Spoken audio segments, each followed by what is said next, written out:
So next up is a long-term Techsylvania speaker. So we convinced him to come like every time, and I hope we'll convince him for all the years to come still. So next up is Rohan Chandran, a good friend of mine and a former colleague who decided to switch sides and be more on the entrepreneurial side again. In his current venture, TechRocket, he's teaching kids and children how to learn coding and game design, and basically builds a very, very ambitious mission. And I haven't seen Rohan as excited as I've seen him in the last days anymore. So I'm really super excited to hear about your new venture, and especially you'll talk about how to create a path to success through leadership. So, I mean, he has been like one of the speakers, like he has been like the highest rated speaker on the first edition, and people always wanted to come him back. So if you pressure us, we'll make sure that we'll get him back from the Valley to us next time again. Thank you very much for coming, Rohan, again. Highly appreciate it. The stage is all yours. Am I on here? Yes, I am. Thanks, Philip, for the intro, and thank you, Vlad, Oana, and the Techsylvania community for having me back for now the third year. It's been an amazing journey just watching not only this conference, but Cluj and the tech scene here evolve over that time, and I'm really thrilled to have been a part of it or been at least exposed to it. I was at my daughter's science fair at their school a few weeks ago, and they were doing this demonstration, and I'd never seen this one before. It showcases potential energy as you put all these sticks together and combine them, and when you release the sticks, there's just this explosion. I don't know if any of you have ever done this, and the sticks just kind of explode in this burst of kinetic energy. And when I look at the room here and the people I've been talking to over the last few days and over the last 2 or 3 years, that's the possibility that I see in Cluj in this ecosystem. And the one thing you guys all need to embrace, and I think Tim Draper expressed this really eloquently yesterday, is to accept the almost irrational belief in the possibilities that you can create when you go after it, right? It's like a caterpillar when it metamorphosizes into a butterfly, right? That little slug-like creature has to have this leap of faith where it eats itself, digests its own body, and then poof, out comes this magical, wondrous butterfly. And that's something I think you guys need to embrace here. And there are reasons that I believe that the possibilities exist in Cluj in a way that they don't necessarily exist everywhere else, because I think you guys embody the... I thought I was way ahead on the slides here. So for those of you who are going to be presenting in the startup thing, you'll know that demos don't always work perfectly, and you just have to run with it. Okay, so I'll keep walking back there when I need to. So the 3 things that you guys have that allow you to embrace this potential, it's obviously the technological chops, right? We see that in spades. As Holger pointed out, you guys actually understood what Mark was talking about earlier, and that speaks volumes right there. The second is the sense of desire, the hunger, and the ambition. And the third is, I don't even like to say this, but it's the command of the English language. That's the world we're moving into. It's a technology-driven world, and it's English language-centric. And you guys have all of that in spades. And I just want to urge, no one can tell you to embrace those possibilities, but I want to urge you to believe in what you're able to do here and really take that first step, as Tim said yesterday. The objection I've often heard over the last 2 or 3 years in Cluj is that, well, we're great at outsourcing. Someone else sends us work to do, and we have all these big 500, 600 person armies that will follow those instructions and deliver on that.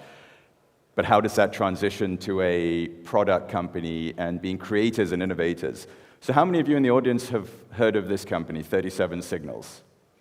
So a small handful, right? So these guys started out doing outsourced web design for other companies, and that's all they did. They were an outsourced enterprise.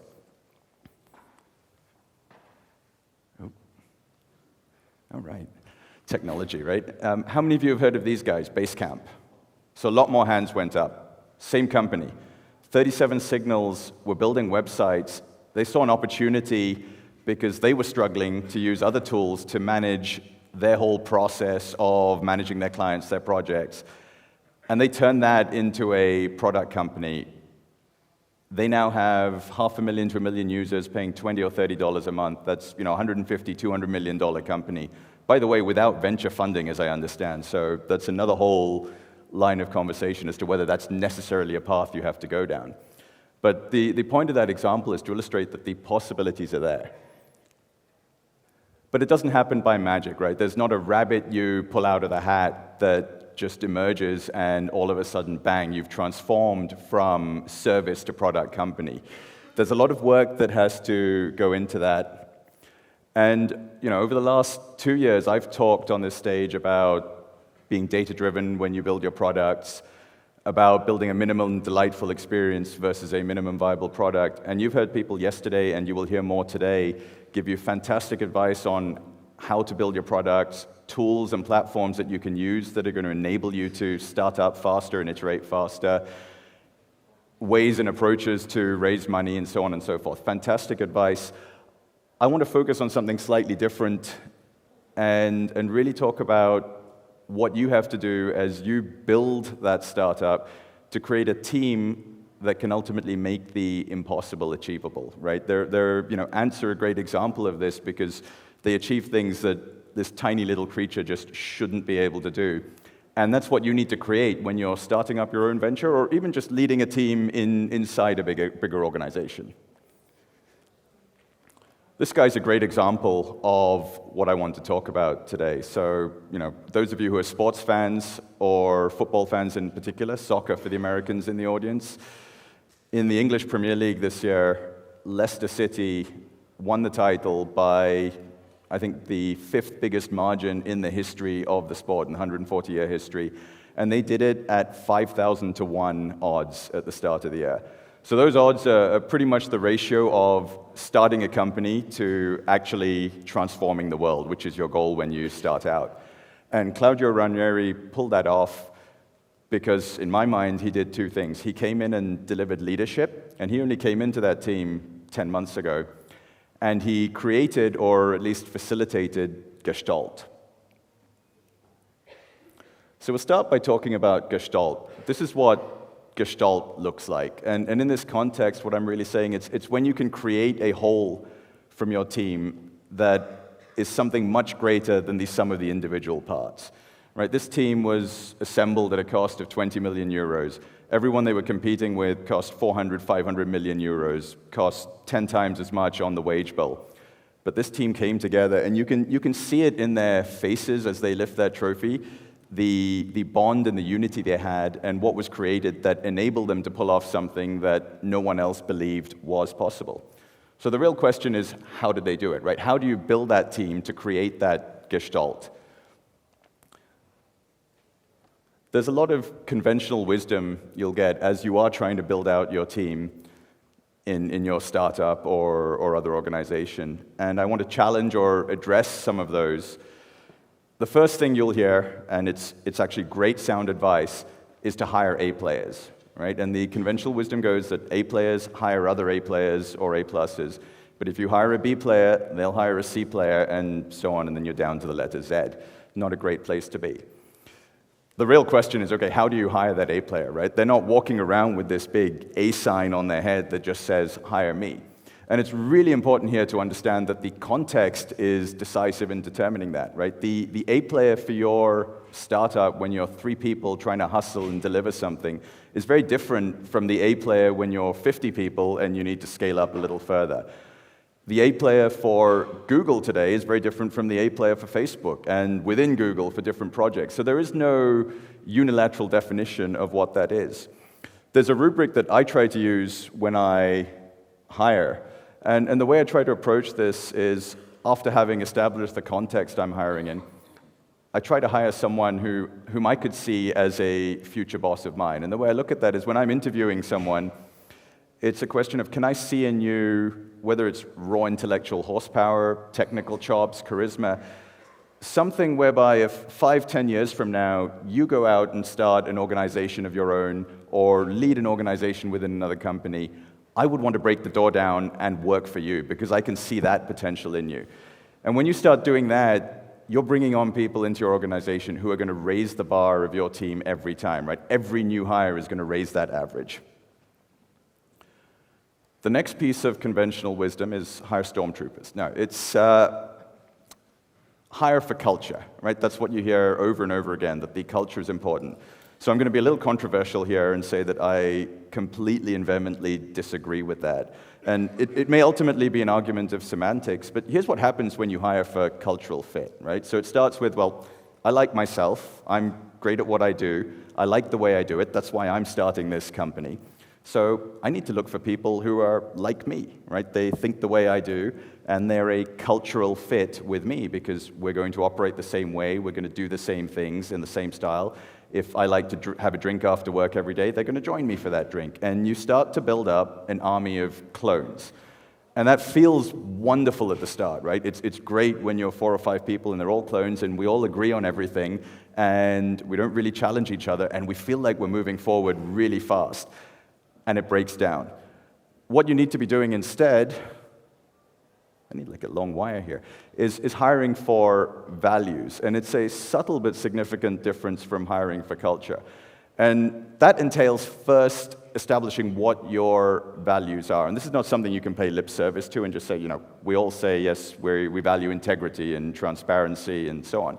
But really understand what's at the core of the way you want to operate and the way you want your team to function. And then I would advocate actually hiring people who are very distinct in their culture and their background and their approach, but who share those same base values. So if you believe fundamentally in having fun at work, get people in who believe in that, but maybe they have different ways of having fun. Or if you believe, a company like Slack is a great example, they actually are very distinct about separating work and play. They believe in working really hard, really focused, and then you go home at the end of the day and your playtime is separate. Hire people who believe in that. There's no right or wrong set of values or approach, but focus on that when you bring people in. The third piece of conventional wisdom is not about Teslas per se, but you'll always be told, okay, imagine you're building a new car company, right? We just heard Holger talk about the Faraday Futures and EV Next and all those companies out there. The conventional wisdom you'll get is, well, great, get some people, some experts in from BMW, from Audi, maybe even from Dacia, to come in and help you build that up. And it's instructive to look at the example of Tesla in how they approach that. So if you look at their leadership team, they didn't hire domain experts. They hired experts from outside the domain. Subtle and significant difference, right? The chief information officer of Tesla came from Virgin America, right? Technology expert, had led Virgin America ahead of the pack for airlines in the US at least, but knew nothing about cars per se. Their head of supply chain came from the semiconductor industry, not from GM, not from Audi. Their head of their retail stores came from a supermarket chain, Kohl's, right? And it's that diversity of thought and approach allied with actual technical expertise that powered them forward. And that's what this really is all about, right? When you're hiring, it boils down to diversity. That's what you're looking for, right? Diversity of the individual, male, female, old, young, straight, gay, black, white, whatever you name it. The more diversity you have in that organization of individual approach, style, the more you're going to push each other to bring that extra bit out of you and not settle in your comfort zone when you have that army of clones and lookalikes. So you build this, great team, and whether it's 4 or 5 people early on or 30 or 40 people later on, that's the easy part, right? The tough job is then you've got to lead them. And for most of us, when we found that first startup, we haven't done this before, right? So how do you go about that? Well, if you go onto Amazon and search for books on leadership, as of a week ago, you get about 182,000 of them. And I'm sure there's about 200,000 by now because they're being published every day. And if you read them, you'll read about the 7 habits of successful leaders and the 8 things that the best leaders do before bedtime and the 4 things that leaders do when they wake up first thing in the morning. And actually, you'll find 10 different books with 10 different lists of what you should do before going to bed. All that advice will conflict, and you're at a complete loss. And what I've found over the years is not one of them actually tells me or told me what is it I'm supposed to do as a leader, right? It's not enough to have habits And magically, if I start eating kale milkshakes every morning, I'm going to be a great leader, right? It just doesn't work that way. I wish it did. So the first thing you need to provide as a leader, and Lisa actually spoke to this really eloquently yesterday when she was talking about how you prepare your app for launch and getting your team together, it's focus. It's clarity of purpose for your team. And that's not just a high-level mission statement, right? So at TechRocket, we have this vision to enable every child around the world to be technology literate. It's a great mission. It's easy to get behind. That doesn't give the team any sense of purpose. One of the exercises we've been going through, and one of the tools we've been using, which Lisa alluded to yesterday, is to create a value proposition or positioning statement to start giving the team that focus. And the reason you do this is so that everyone in your team, every day, as they're making individual decisions, understands the context that's being framed in the context of what you're trying to build over the next year or two. And that empowers them to make those decisions and not have to stop and think, and it ensures that your whole team is marching down a certain path and not frivolously exploring directions that just aren't in constraint. There's no right or wrong direction. Any startup at any point can go in 7 different directions, but if you don't choose one and be narrowly focused on it, you're in trouble. I'm clearly going to blow through my time here, sorry. The next thing you have to do is motivate those people. And you'll often hear, well, just hire people who are intrinsically motivated. That's not enough. And motivation is also not about just paying them well or promising them that their shares are going to be worth X amount of dollars when you exit. It's about what gets you out of bed every morning, right? Before that alarm clock actually wakes you up, that gets you to jump out of bed and say, I want to do this again today. I'm excited about what I'm going to build. And your job as a leader is to tap into that in every individual. And it's very different in every individual, right? For some people, it's about telling them how great they are and what a big difference they can make. For some people, it's about challenging them and pushing them to get over the edge.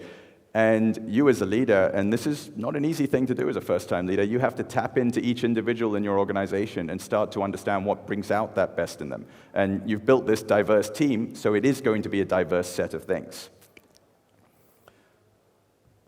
The third thing you need to do is drive. And by drive, I don't mean sit at the steering wheel while everyone else pushes in the example, but I really mean execution, right? You've got a motivated team now, you've got them focused on a goal, and you've got to push them over the finish line. And it's actually a whole infinitely recurring set of finish lines, right? Because you're building your startup, your organization, it's climbing a mountain with no top. There is no permanent end at which you get to and like, I'm done, right? You're done. There's always more you can do.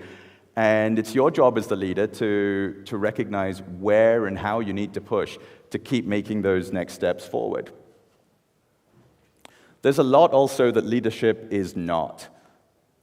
And most importantly in that, as I found out to my detriment when I was first in a leadership position, it's not a popularity contest, right? I remember the first time I had to manage a team a long time ago now, before some of you were born maybe, and I had 2 objectives in mind, right? The first was I needed all my team to like me and tell everyone how nice and good I was. And the second is I wanted all my team to think I was smart, because then I'd made it, right? If I was smart and well-liked, what else was there? And you'll notice in that there's nothing about creating success, delivering anything like that. It's the hardest battle for any new leader, because you're dealing with your own personal insecurities about whether, it's imposter syndrome. Should I be in this position? Am I here too early? And as a young startup founder, it's even harder to do that because you have no, you can't look back and say, well, I've got this whole trail of experience behind me that now justifies me running my own company and having people who are, twice my age and 10 times more experienced than me work for me. Really important to avoid that pitfall. Next thing is, and you should always have Lego in the office, great toy, but if you ever find that your instructions to your team resemble this set of Lego instructions, that's when you have a problem. And what I'm talking about here is micromanagement. It's one of these things that we all talk about and say, we'll never do that, and then almost every one of us lapses into it. And the reason you'll do that is because you'll look at what you're trying to build, and you'll say, well, I know how to do this. This is how it should be done. Really important, again, with the team you've assembled, to step back, get out of the way, and let them find their own ways to solve the problems ahead.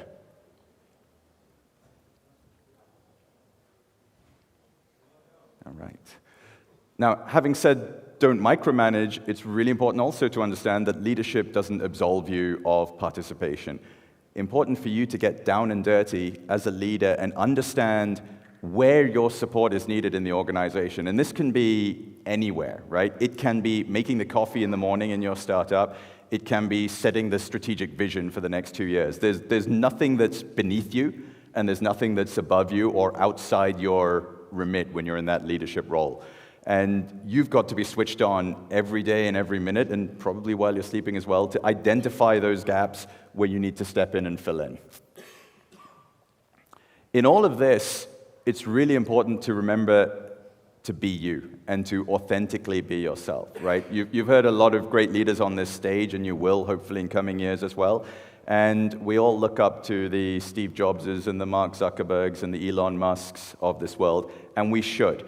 There's so much to be learned from those examples, but it's really important that you guys don't go out and say, okay, I'm going to be Steve Jobs, or I'm going to do it like Elon Musk. You need to do it like Vlad or Oana or Bogdan or Claudia or whoever you are, right? You need to bring your own stamp to leadership. There are innumerable ways to create focus, to inspire motivation, and to execute, and you have to find your own way to put your stamp on it authentically. I want to leave you with my favorite quote on leadership, and I think it sums up what your job as a leader is. So you've all probably heard the story of the Pied Piper.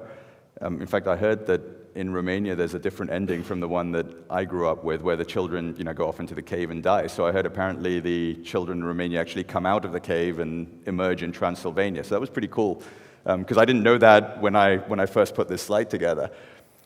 And I try not to read slides very often, but I will read out this quote. A great leader is measured not by the number of followers he has, like the Pied Piper example, but by the number of leaders that he or she creates. And that's really important, because your role as a leader is not about having a whole bunch of people follow you where you go and blindly do so. And if you turn left, the sheep will all turn left and they'll jump off the cliff and so on as well. Your role is to create other leaders who are going to raise up everyone around them. And for those who know me from the last 2 years, if all else fails, you can always fall back on ice cream. Solves every problem. Thank you. Rohan, that was fantastic. Thanks. Truly great talk, and I know that you've created a lot of leaders in your career. Thanks. So I hope we can count on you coming next year again. Thank you for inviting me back. I'm committed. Okay. All right. Thank you very so much. are you. I'm definitely coming back next year. Thanks, Philip. Okay. Thank you very much.